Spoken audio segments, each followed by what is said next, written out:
Assalamualaikum mga lasa. Ngayon magluluto tayo ng ulam. Yung sari-saring gulay. Ito ang pangsahog ko. Luya, bawang, sibuyas lang. Pag-isahin na lang natin ilagay.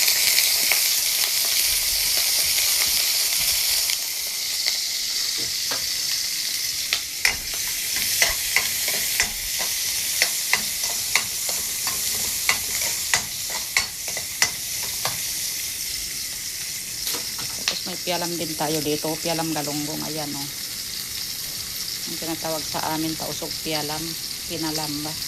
May may kalaw, may turmeric, sibuyas, kamatis, bawang at luya. Tapos kunting mantika, kunting suka. Tatakpan na natin.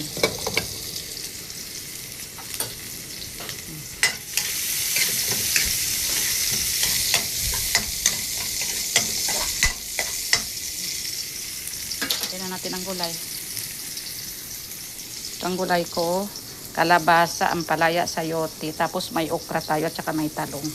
Pero ang talong at okra, huli na lang natin ilagay para hindi matunaw. Yan.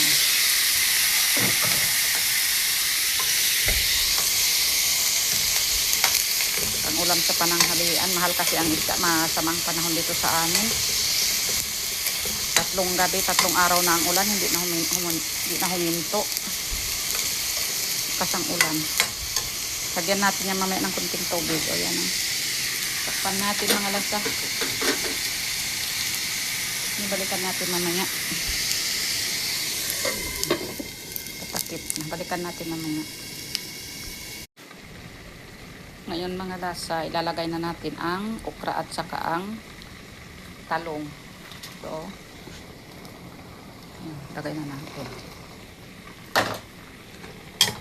para matawag sari-saring gulay, halo-halo.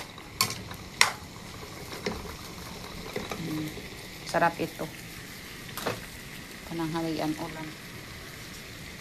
Lagyan natin ng oyster sauce.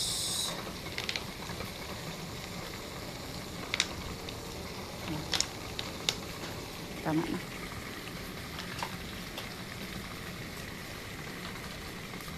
Haluin natin. Hindi lang oyster sauce kasi magdadagdag pa ako ng asin para magkaroon ng alat. Tapos yung pialam natin, ipakita ko ha. Ayan o. So, sarap, kumukulo-kulo. May kamatis yan. Tukpan na natin para maluto.